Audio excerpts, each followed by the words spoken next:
synchronization of ST2110 audio. You can tell we have a little bit of a theme going on this afternoon.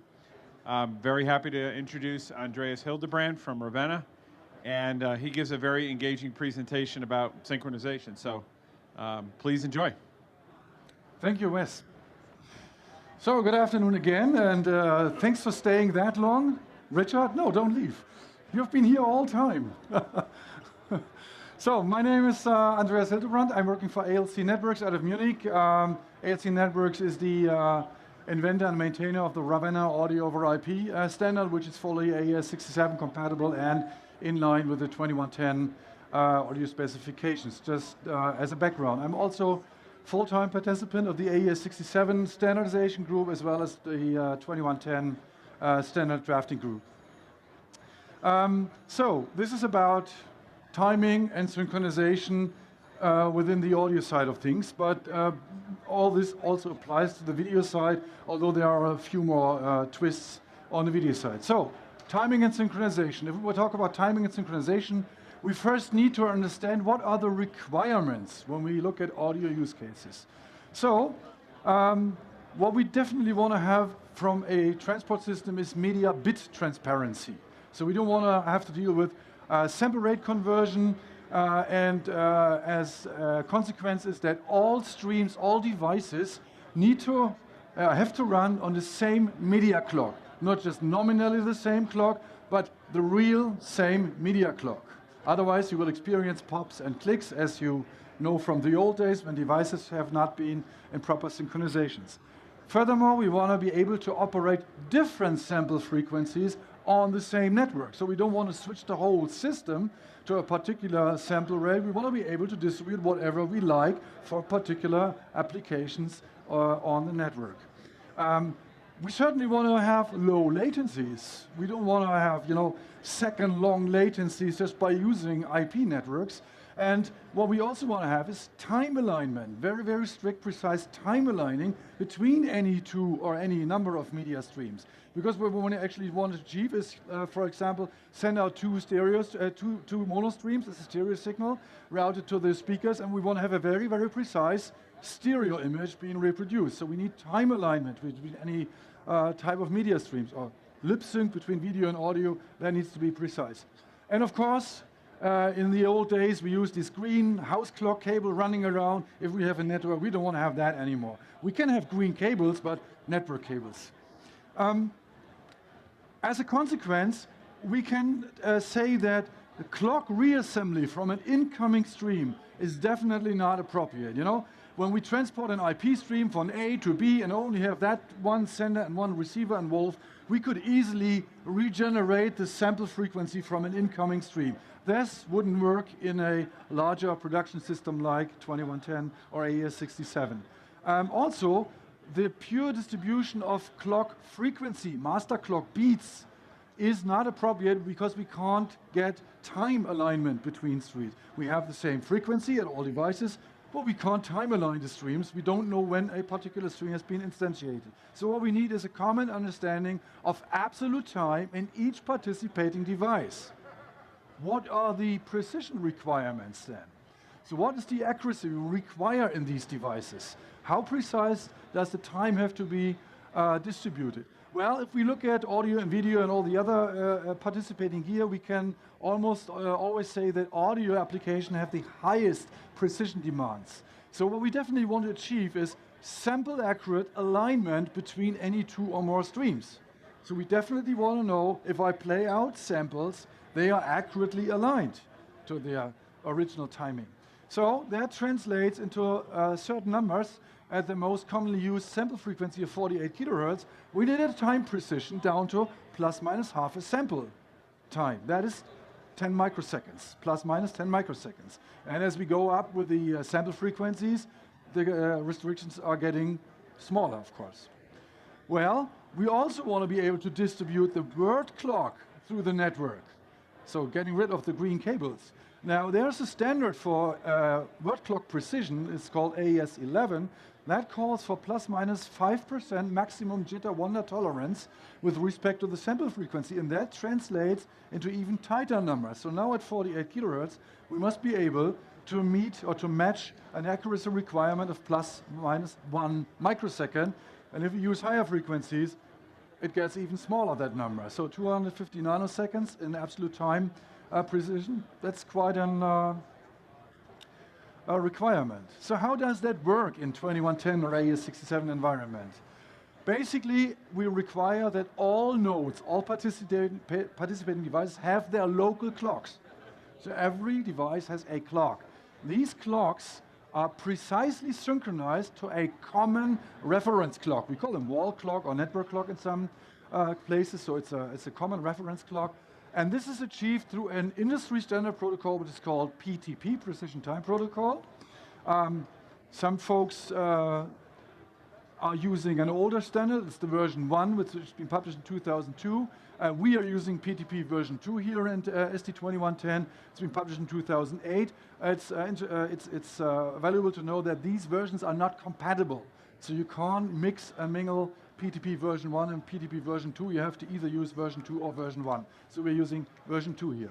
Now, from the time we have in the devices now, we can independently generate the required media clock. So each device is generating the media clock itself out of the precisely aligned time it gets from the master clock.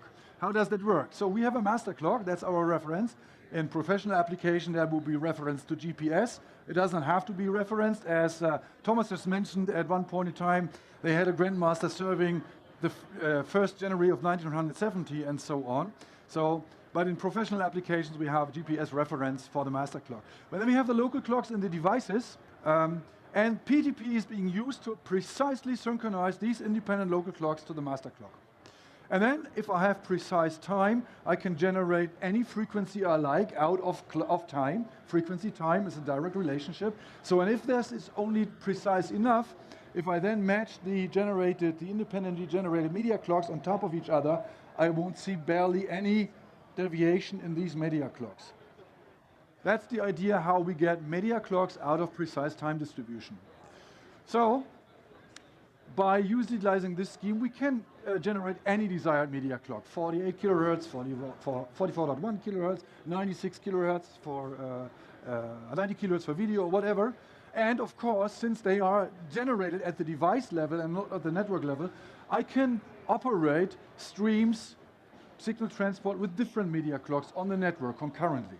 Of course, a device which is running at 48 kilohertz cannot receive and process a stream which is generated at 44.1 kilohertz. But I can have streams with different media clocks on the network. I can even achieve the AES-11 precision requirements. In larger networks, it might require deployment of PTP-aware switches, which correct the transient time of PTP packets through the network and thus increase the accuracy and precision at the end nodes.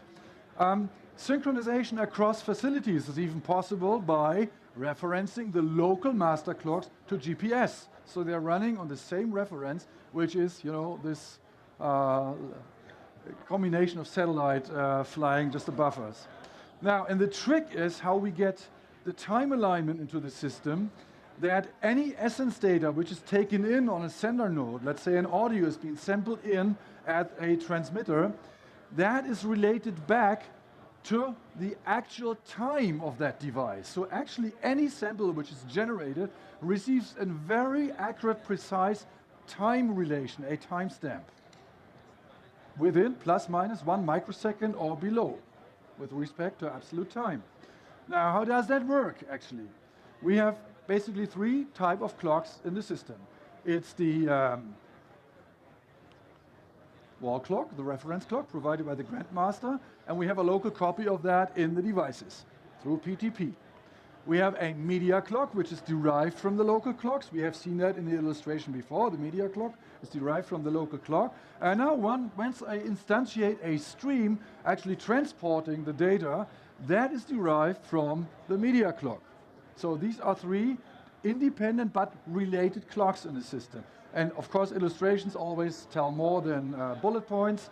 Here's the illustration again. We have the grandmaster clock, the reference. We have a sender, receiver.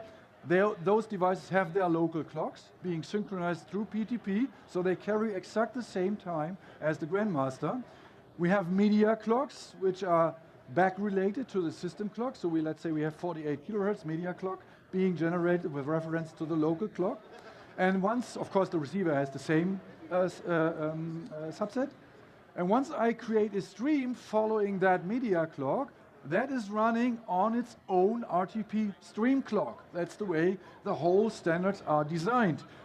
Apparently, that stream clock follows the media clock, so it's nothing a totally different clock, but it's the media related to the media clock, but with an offset, a random offset. So the RTP data, the stream data, carries an RTP timestamp which has a random offset to the media clock. Now, the offset is established on stream startup and remains constant throughout the lifetime of the stream, so it doesn't change apparently.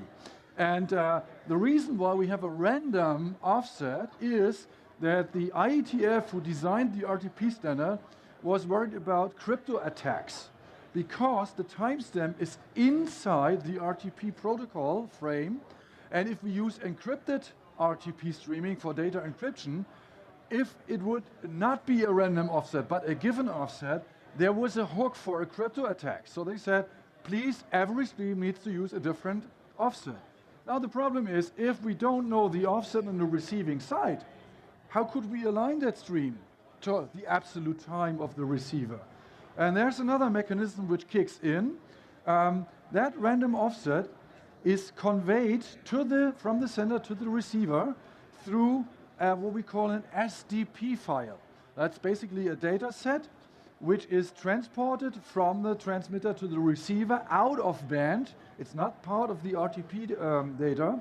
And that one of the informations in the SDP is that particular offset for that stream. So now the receiver has everything in place. It has the reference time, it has the media clock, it gets the RTP stream clock of any particular stream, and exactly knows what the offset of the sender with respect to the wall clock time was.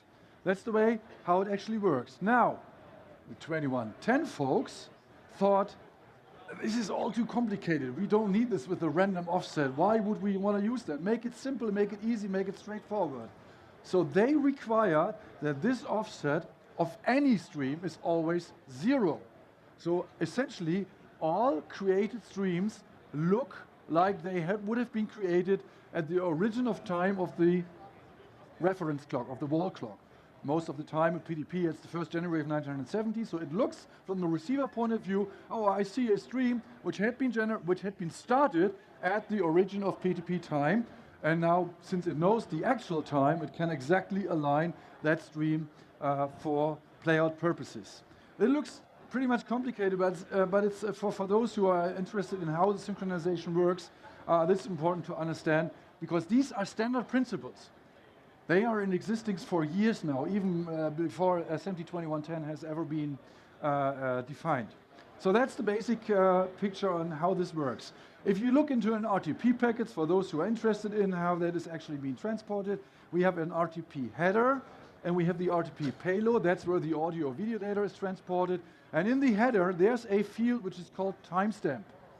That is actually telling the receiver what is the reference point where the first sample of audio, or the first part of the video frame, had been generated at the sender side.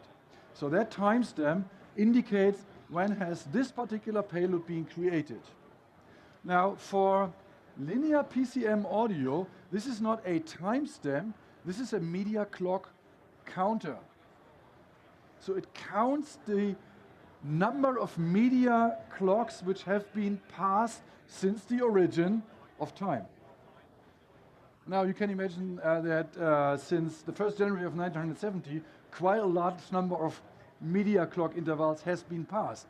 And with the 32 bits which we have in here, well, we can't exactly tell when that had been created. So we have a rollover every, 2 power 32 clock counts. But it's not really a problem because we always have the absolute time in the receiver.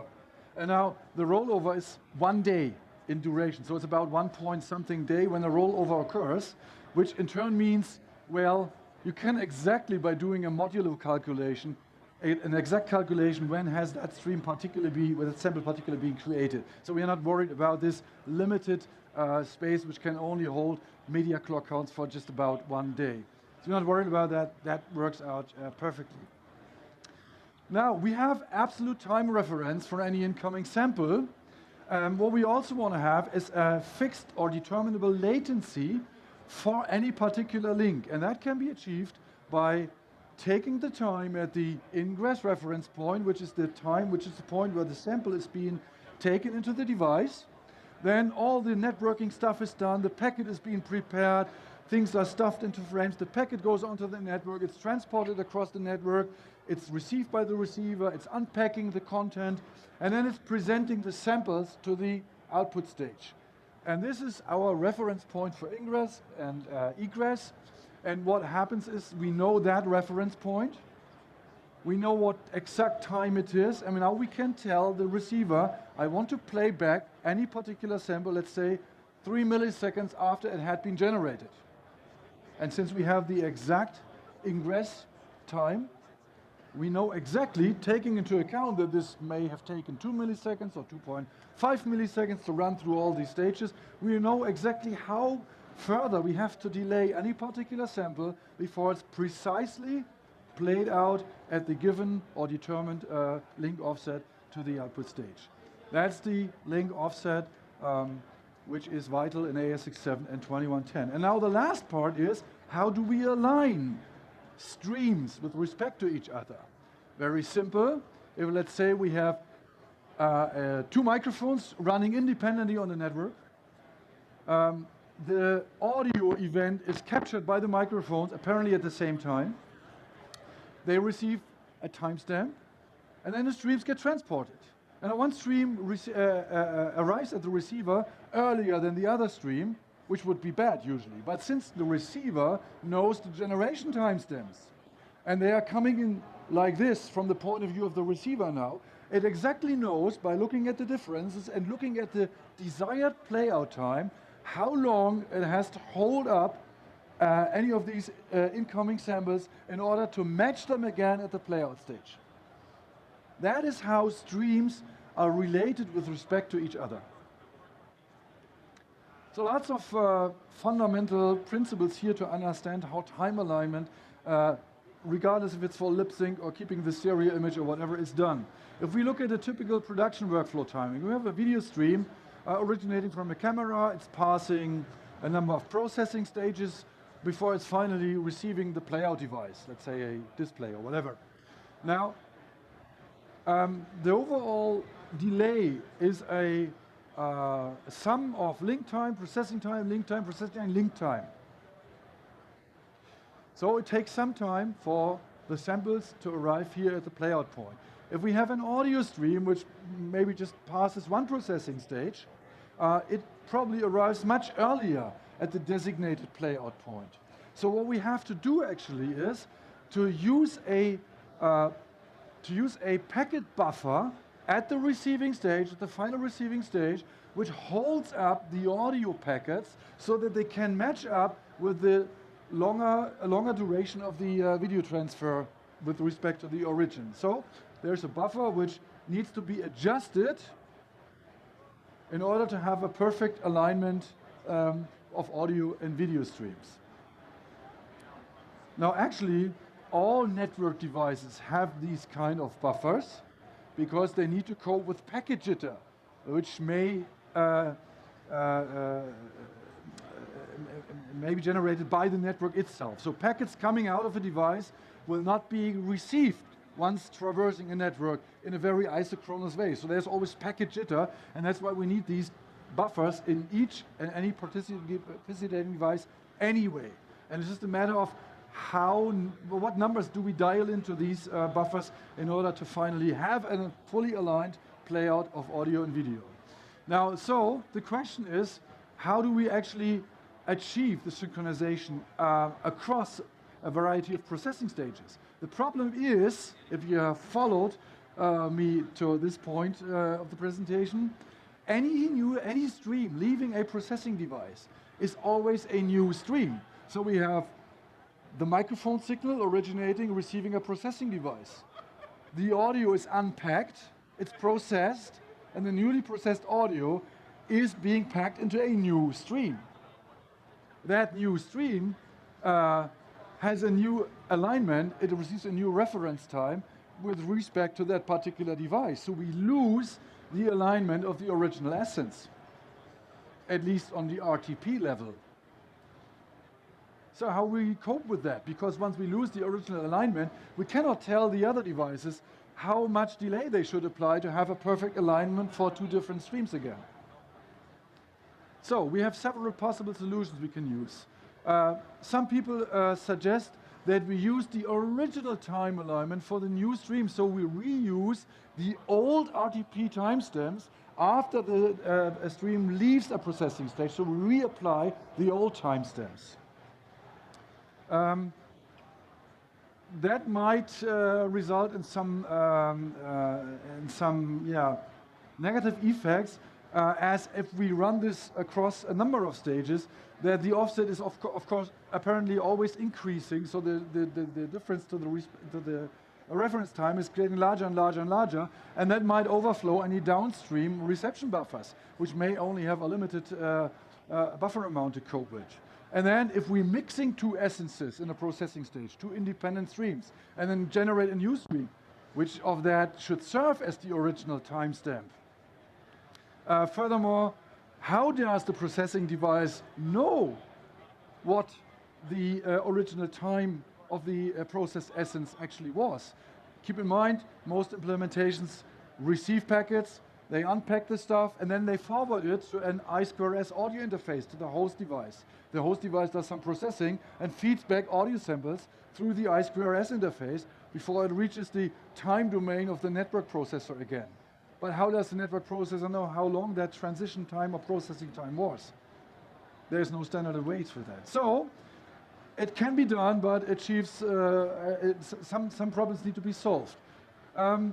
Another solution would be carrying the original essence time streams in band S signal data, so that we keep this when we pass it over to the host platform.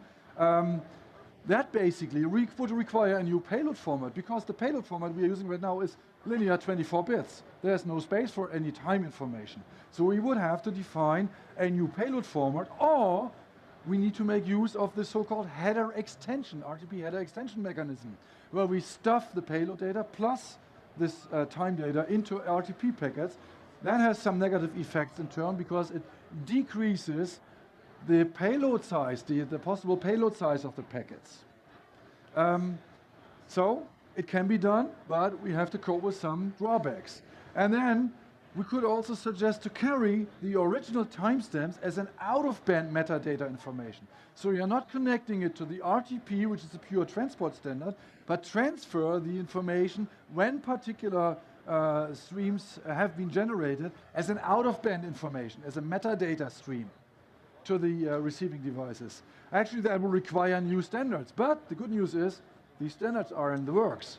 We have an AS, we have the X242 project, which exactly addresses this topic, and as well in the 702110 we have the -41 and -42 documents, which are just starting to work, and also NMOS, the AMBA NMOS specifications. There is something in there which would help solving this problem. How do we do it today? Because we are using 2110 systems, but we don't have a defined way how to cope with it. So what are we doing today? The intermediate current solution is we leave the alignment task to the management layer. So we just do pure RTP encapsulation as defined by the standards, and then a broadcast controller and application logic needs to talk to the processing stages and inquire for their processing delays. And then it can accumulate for these delays and can finally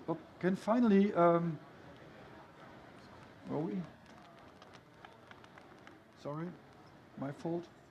And can finally dial in the required buffer time at the endpoints.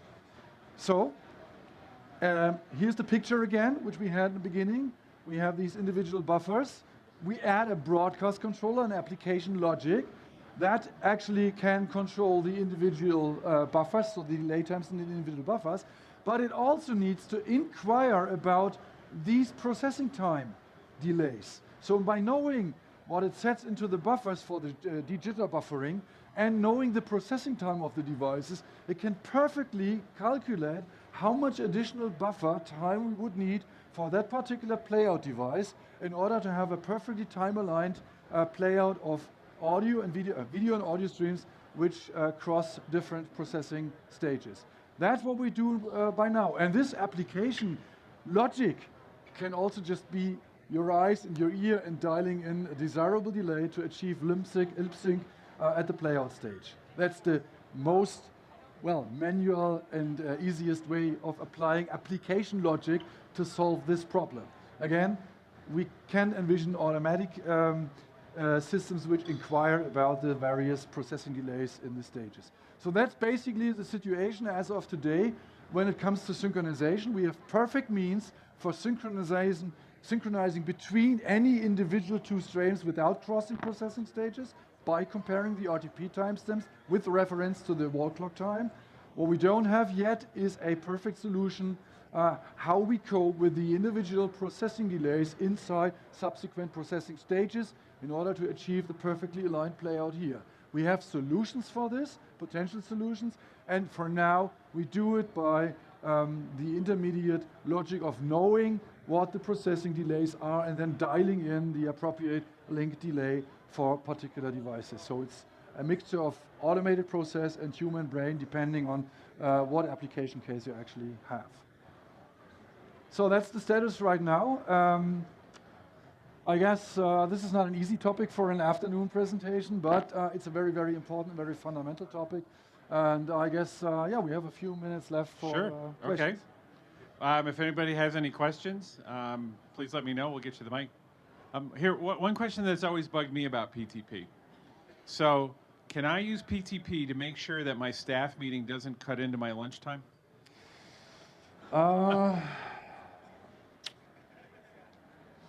No. Oh, well. I thought it was going to solve all my problems. Yeah, no.